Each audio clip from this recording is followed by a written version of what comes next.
The old house stood alone. It was perched atop a windswept hill. The villagers always avoided it. They called it the Whispering House. It was a fitting name.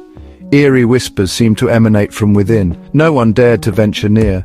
The house was a relic of a bygone era. Its once grand facade was now crumbling. The windows were boarded up. The yard was overgrown with weeds. The house was a testament to time's relentless march. It was a haunting reminder of a tragic past. The whispers were the stuff of legend. Some villagers claimed they were the voices of the dead. Others said they were the cries of the wind whistling through the broken panes. But whatever their source, the whispers were unsettling. They sent shivers down the spines of even the bravest souls. No one dared to unravel the mysteries of the Whispering House. It stood as a silent sentinel, shrouded in fear and superstition. Emily was different. She was an outsider, drawn to the village by its isolation. She was intrigued by the stories surrounding the Whispering House. Emily had always been fascinated by the paranormal. She had a thirst for the unknown. She devoured books about haunted houses.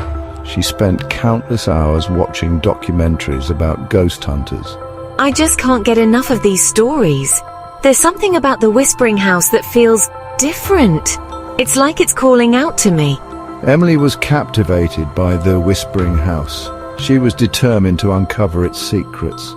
She felt a strange pull towards the house. It was as if something was calling out to her. She couldn't explain it, but she knew she had to go inside. She had to see for herself if the stories were true. Emily was not afraid, not in the way that others were. She was curious, she was excited, she was ready to face whatever awaited her within those crumbling walls. As dusk settled, Emily stood before the house. The whispers seemed louder now. They were a low hum, a constant murmur in the silence of the approaching night. She took a deep breath and pushed open the creaking gate. The iron hinges groaned in protest. It was as if they were warning her to turn back. Here goes nothing. The air grew cold as she approached the house. It was as if an icy hand had gripped her heart. The scent of decay hung heavy in the air. It was the smell of damp wood and forgotten memories. Emily reached for the doorknob. It was cold and rough to the touch. She turned it slowly. The door creaked open as if it hadn't been touched in decades. With a final, deep breath, Emily stepped inside. The house was dark and silent. Dust motes danced in the faint rays of moonlight. The air was thick with the smell of decay. Emily made her way through the house. Her flashlight cut a swathe through the darkness. Each room was emptier than the last. They were stripped of their former glory. This place, it's like a ghost of its former self. She climbed the stairs. Each step groaned under her weight. The whispers grew louder. They seemed to press in on her. They were closing in on her like phantom fingers. Finally, she reached the attic. It was a cramped, dusty space. A single window cast an eerie glow upon a dusty, old trunk in the corner. Emily approached the trunk. Her heart pounded in her chest. She lifted the heavy lid.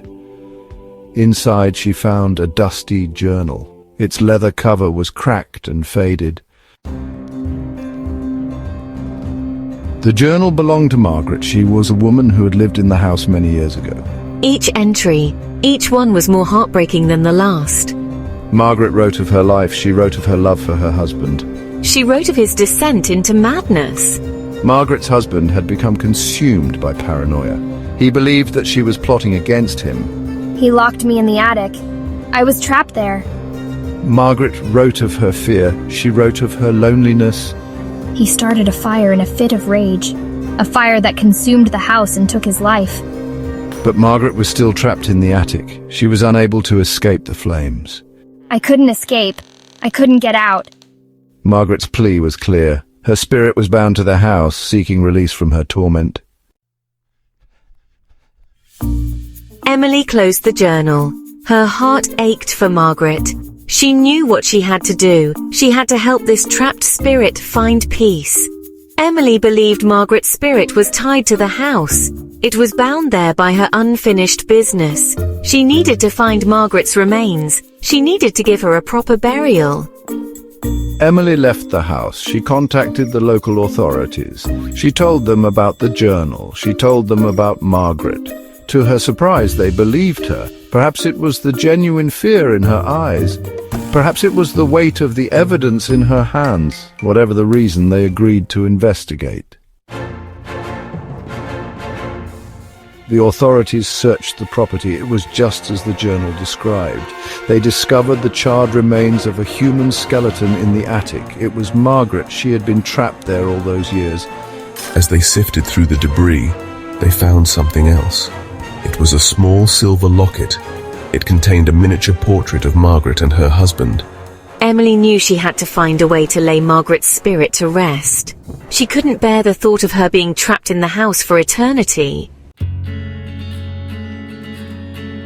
Emily arranged for a proper burial for Margaret. She used the locket to identify her. She wanted to give her the dignity she had been denied in life. The day of the burial dawned bright and clear.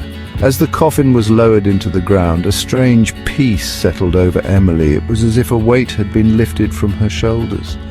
When she returned to the Whispering House that night, everything was different. The air was still. The oppressive atmosphere was gone, and the whispers, they were gone too.